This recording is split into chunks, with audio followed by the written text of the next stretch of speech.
Welcome to Next Round with the Pacific Research Institute. I'm your host, Rowena Ichon. In this podcast, Tim and I, PRI's Director of Communications, sat down with Kevin Yamamura, editor of Politico's California Bureau in Sacramento. Politico, an online news publication based in Washington, D.C., last year launched Politico California Pro, geared to professionals on the front lines of California policymaking. Kevin and Tim discussed the media landscape in Sacramento, how political journalism has changed since the rise of social media, and of course, some of the major stories coming out of Sacramento. Thanks for joining us. Kevin Yamamura, welcome to Next Round with PRI. We're so glad that you could join us today. Thanks, Jim. Thanks for having me. We're really excited about your new gig, the launch of Politico California Pro. And so for our listeners who may not have heard about it, what will they have in store for them every day when they hopefully become subscribers? And we do hope they become subscribers. So we are very excited about what we've done so far, which is we provide breaking news on policy matters that we're focusing on in particular areas around education, healthcare, transportation, energy, the environment. We have reporters that are focused on these policy areas and are breaking small pieces of news in what we call whiteboards that we send out to our subscribers throughout the day, and then also writing full-length stories, both features that take several days or weeks to report, as well as those that we do on a daily basis.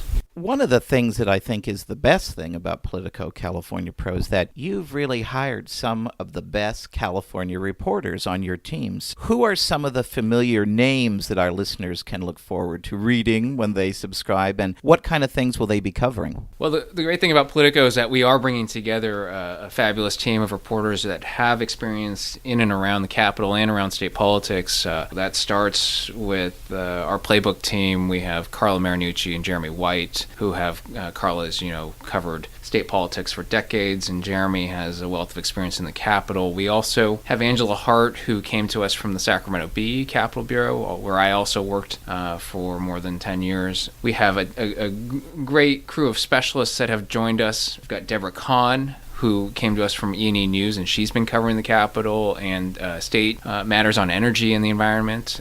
Colby Vermel is the one member of our team who doesn't have California experience, but does have a wealth of experience in covering energy. He covered energy markets in the South. And our latest reporter to arrive is Mackenzie Mays, who was in Fresno at the Fresno Bee doing she started out as an education reporter and then has done some investigative work there as well. When I worked in the legislature, when Steve Maviglio and I were in the back of chambers battling for your ear, it was often a challenge to get coverage for what we thought were good stories every day, because there's so many things going on, not just in the legislature and the administration and other political players around town. And you only have two arms. There's only so many things you can write in a given day. There's only so much manpower and column. And I think you have the advantage with Politico California Pro. You have several reporters dedicating to covering these important issues in California. So maybe you could talk a little bit about your plans for covering the legislature and the administration and how it might differ a little bit from what our listeners are used to reading today. Yeah, thanks for that question. I think for us, we didn't want to come in and duplicate what the other Capitol bureaus were doing. It wouldn't make sense for our readers. It wouldn't make sense for us as an institution to be just another voice on the same stories. So part of it starts with the way we're organized around these policy verticals, the ones I mentioned, to try to go deeper on those issues, those things like healthcare and energy, to cover some of the agencies and cover some of the areas that aren't being covered as deeply, covering CARB and covering the Energy Commission, PUC a little more, and not necessarily as focused on the building as our sole source of information. But that said, I think you're right, Tim. I mean, there's so much that could be covered. I think we saw somewhere a stat, given that this is bill introduction deadline week, that we could see somewhere in the range of 2,500 bills introduced by the end of the week for the thus far for the session. And so each of those bills has a reason for existing, although not everyone would agree, but and has some interest at stake for us. I mean, I think we want to look at some of those bills that don't always get the attention because they may not be the really interesting ones to the general public, but they may actually be very important in terms of how they either affect industry or they affect certain policy areas that we're covering, and we want to go deeper on those. And I tell reporters, sometimes they ask, should we go cover this press conference that everybody else is covering? And we have it's a little bit liberating for us to say, no, we don't have to cover that. If the Times and the Bee and the Chronicle and AP are all there, we don't need to be the fifth or sixth story on Rough and Tumble that's covering the same thing. Let's talk about something that I'm interested in and that we've actually done a little bit on this podcast point. It's the media landscape today, especially as it relates to covering politics and policy in California. We got the chance to talk with Ned Desmond from TechCrunch on our podcast last year. Really, since I've been around town for 20 years now, you've seen the big change. When Arnold Schwarzenegger was here, there was a huge ramp up, and really since he's left now, you don't have the excitement of a celebrity governor, although I think there are entertaining things every day to cover in this town. And you have on top of that the decline of traditional media sources, and Politico really is part of that growing trend of online publications stepping in where traditional sources are fading. What are your thoughts on this? Is online the future of political journalism, and what do you think traditional media sources are going to look like 10 or 20 years from now? Am I still going to get ink stains on my fingers on a Sunday morning? Well, we certainly think online is the future, especially given that we're an online-only publication, save for a couple of print options available in the DC area. Yeah, I think if I knew the answer for 10 or 20 years down the road, I'd probably be making a lot more money somewhere else, working in the financial markets. But I don't think anybody knows.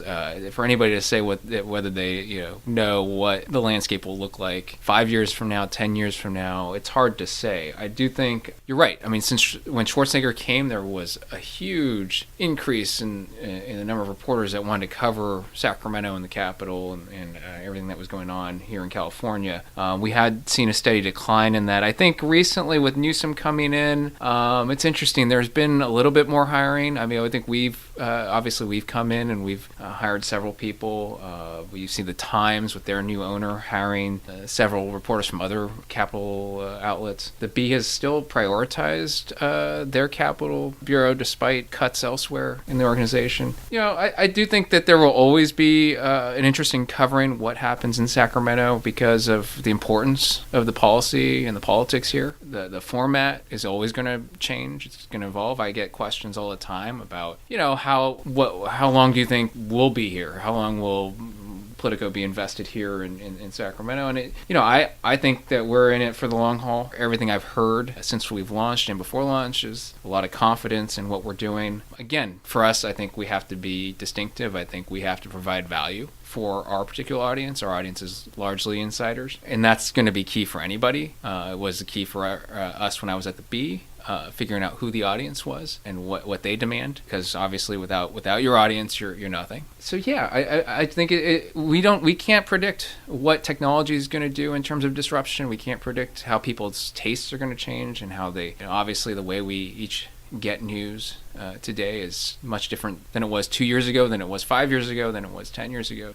It is hard to predict. All we can do, and I say this, is going to be complete reinvention on a regular basis. It was a scary thought for those of us who worked at newspapers for a long time, but I think it's the reality now. And if we're not reinventing and evolving on a consistent basis, then you're always going to be at risk. So this is a question designed for an editor. It seems that a lot of the reporting these days is really driven by social media. We see our friends in the press corps, they're having to write multiple stories, tweet, take photos, do video, all at the same time. And with that pressure for immediacy and get the content out, there can be a lot of rumor spreading or, hey, it's not 100% accurate. Sometimes it can take a life of its own. Look at the Green New Deal rollout last week and all of that kind of back and forth there. As an editor, are you concerned by this trend? Are we, in some sense, sacrificing some of that solid fact-check reporting to that demand for immediate information and break the story on social media? I think that's a complicated question, like everything. I think there are parts of social media that are detrimental, the ones that you've suggested. I also think there are some benefits to the immediacy. I know that as a reporter, when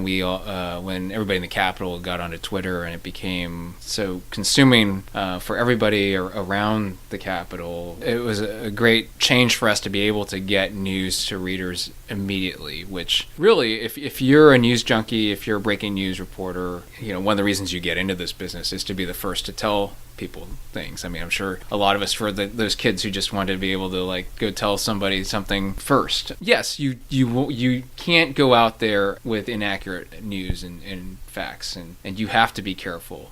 Hopefully, what has it been, at least 10 years now since I've been on Twitter, I think we've all learned. I'm sure most of us have made mistakes, hopefully minor in some ways, but learned from that. I know for me, before I hit send on social media, I always think about it a little bit, despite the need to be immediate, and I always want to check myself and make sure, is this accurate? But I think organizations have tried to guard against that with rules around social media. Don't tweet something out that you wouldn't put in a newspaper if you're working for a newspaper, or for us, put in a story that we publish at Politico. In our new operation at Politico California, we are not on social as much. We're not tweeting as much because we have a pretty strict paywall. And so if we find out important information and news, despite the desire to want to get that out first, we need to be able to send those out in news alerts to our subscribers who are paying to read us. That's been a change for some of us who worked for newspapers. So yeah, I think that you should apply the same standards that you would have applied 20 years ago if you're writing a story for the newspaper. It's just that you had more time to think about it, obviously, when you just were filing toward the end of the day, and instead of trying to do something immediate in the morning off of a news tidbit that you learned. And like I said, it's not all bad. I think social is allowing, well, as we see, we wake up every morning and and some of the news is determined based on what tweets you get from the White House. The last 2 days, that's been the case here with Donald Trump and high-speed rail and the lawsuit on the emergency filed by Newsom and Becerra. So it is, like everything else, it's consistently evolving. I agree on that. I love it as the information gathering, because I think at some sense, all of us on the spokesperson side of things, we're a little bit professional gossipers. I mean, really. And you're exactly right. That first, send the tweet to that person. I mean, half my day now is, okay, let me figure out how to screen capture that tweet and send it on to someone to let them know. But for me, on the editor side, my hat always comes off for that. I'm always concerned about things like, in the written word, how does the tone come off? Does that capture what I'm saying? And then the back and forth with random people on Twitter who I have the luxury of being able to ignore. You may not be, but we see like poor Maggie Haberman and some of the more prominent reporters. My goodness, they must spend half their day tweeting crazy people on the internet, who just have their megaphone,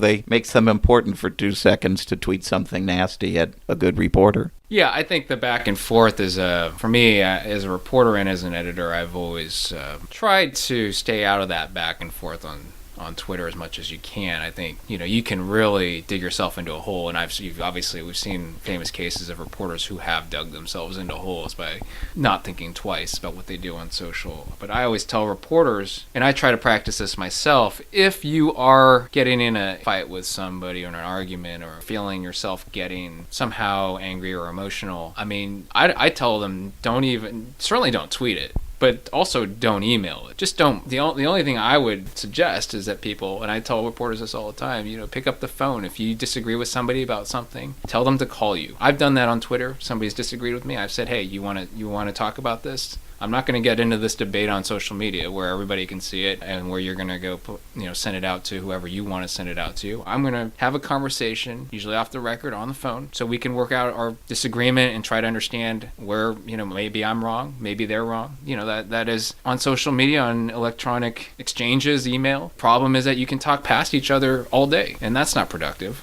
So, if there is a real desire to have a productive conversation, it has to be a conversation. A lot of times people on social media don't want productive conversations. They have other purposes for doing what they do. So yeah, that part of social, I can do without. Let's talk about some of what you're covering these days. So, you're certainly ramping up at a good time. Gavin Newsom and the new legislature certainly has no shortage of things for you to dive into. So maybe you could talk about, a couple of the big ongoing issues that your reporters are following these days. And hey, if you have any scoops, we'd gladly take them today. Well, we've, like I said, I mentioned the high-speed rail. We are working on this whole battle. I think you've seen a lot of stories since Newsom's State of the State, trying to interpret or make sense of his remarks. It seemed fairly clear to many of us in the press corps that he certainly was scaling back the project, committing for now to this Merced to Bakersfield line. Some of that being done because that's where the construction has already begun. Some of it being done because he doesn't want to give back the money to the feds and believes that if they complete that line, as he said in the speech, he's not giving back that money. And of course, the initial response from the president was that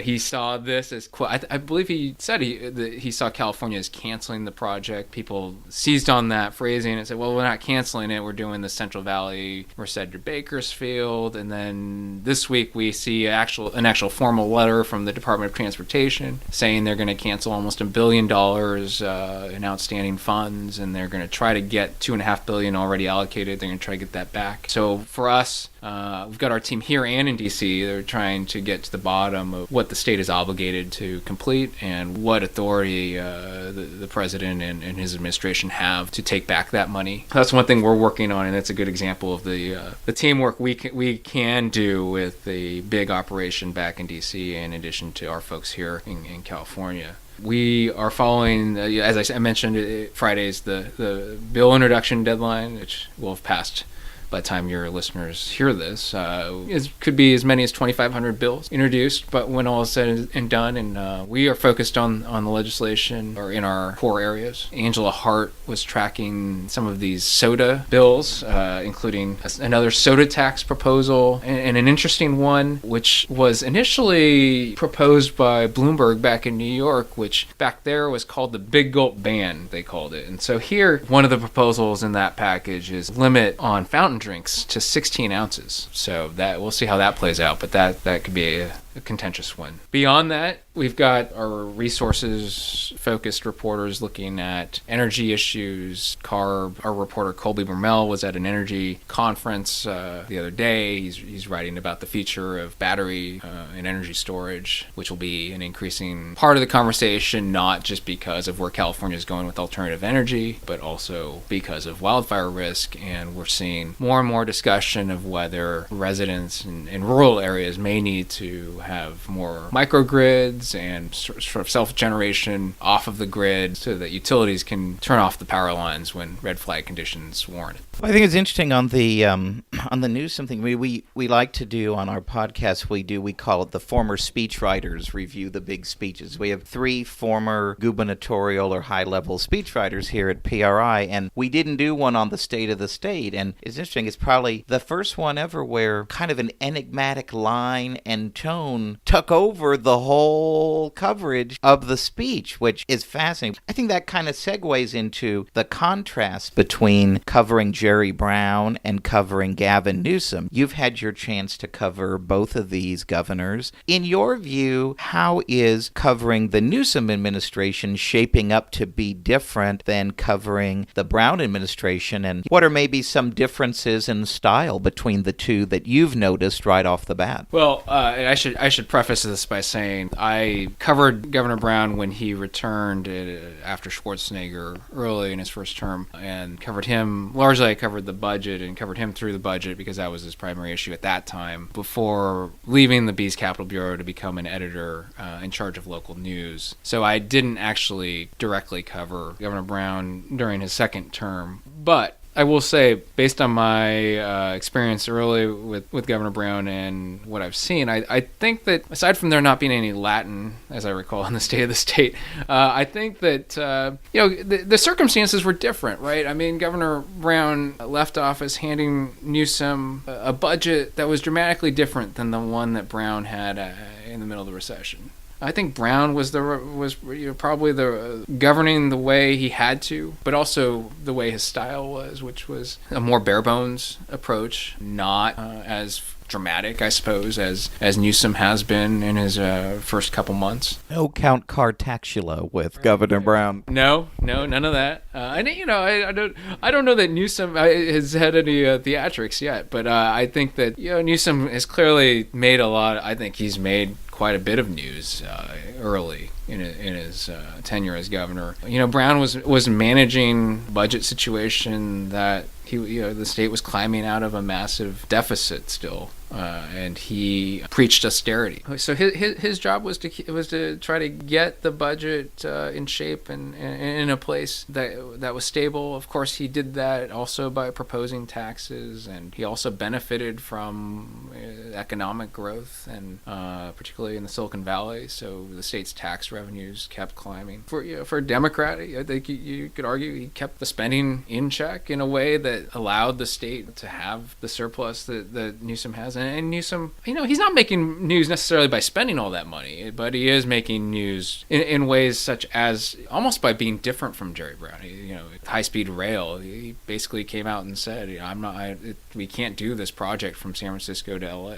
With the tunnels, we're going to have one tunnel, not two. So he's making his mark off the bat. He's not taking his time and just thinking about it. So I don't know. I think it remains to be seen. We're only 2 months in, and it remains to be seen how much they differ. We still have to get through a budget. We have to get through a possible recession, and we'll see how he budgets there compared to how Jerry Brown did. Newsom's got a legislature that skews more liberal and more democratic than Brown had. We'll see how much he can keep that legislature from spending and keep the budget in order when things turn the other direction. I think it's, what do they say, if there's anything certain in life, it's death, taxes, and I think in Sacramento you could say the governor and the legislature battling at some point, whether they agree or not. Yeah, I started covering the Capitol when Gray Davis was in office. He implement my vision line, and so they as far as most of my time, there's been a lot of contentious battle between the legislature and the governor, although right now it's still this honeymoon period, so it seems like that we have not seen any real division yet, but it's still early. So we always end our podcast by asking our guests to share their recommendation for a favorite wine, beer, cocktail, or other beverage. We had our friend Brian Anderson recommended something called cheer wine, which is not wine, and some sort of sugary, fancy soda from North Carolina. So we've run the gamut with this question. What are you drinking these days to celebrate the launch or unwind at the end of the day over at Politico California? Well, I'll start by saying I generally have enjoyed a glass of beer or wine at the end of the day and prefer IPAs and have been drinking some beers from my friends over at Bike Dog here in Sacramento. And also, I like red wine, Petite Syrah. I really like wines made by Jeff Runquist up in Amador. He's a winemaker, but not a grower. But I also say that these days I've been cutting back a bit, so I'm trying to, spend a few days a week not kicking back with the beverage after work. But it's been good. It's been a new year. A lot of people, though, do their kind of dry out after the holidays, but that usually ends February 1st. I think the Super Bowl is kind of the end of that. But I like your Amador selections. Amador is, for our listeners out of Sacramento, people aren't as familiar with it, and mine is Hellwig, so that's my favorite. And I buy way too much every time I go out there. We're actually, for our 40th anniversary, one of the things that we're making is all the recommendations recommendations that we've gotten over the years from our podcast guests. We're making a giant wine map so it's mostly wine. Some people have beer, sheer wine, the sort of off-the-wall select. So I've seen the mock-ups. It was going to look pretty cool with everyone. So we'll put that online for our listeners, and you can have in one place where you should go visit and have good wine and beer. So finally, if our listeners want to follow you but not tweet crazy things to you on social media and learn more about Politico California Pro and subscribing and all that, how can they do so? Well, you can find us Politico.com, and you can navigate your way to the Politico California site. On social, I'm on Twitter at my first initial last name, so it's at K Yamamura, and all of our reporters are on Twitter as well. Also, you can subscribe to Playbook for free, and as I said, the pro side, I think we provide valuable content, but it is a subscription-based product with a strict paywall. So yeah, you can reach out to me via email at kyamamura@politico.com, and if you have any interest in what we do, and happy to answer questions and explain more about what Politico is trying to do and hear what you have to say. Well, Kevin, thanks so much for taking the time to chat with us today. Thanks, Tim. I really appreciate you giving us the opportunity to explain what we're doing. Thanks to our guest, Kevin Yamamura. If you're interested in learning more about Politico California Pro, visit politicopro.com. On March 23rd, PRI is holding its big 40th anniversary gala in San Francisco. The keynote speaker is none other than Tucker Carlson. To purchase tickets, go to our website at pacificresearch.org.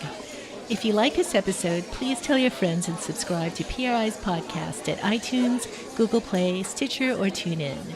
And please do us a favor and give us 5 stars.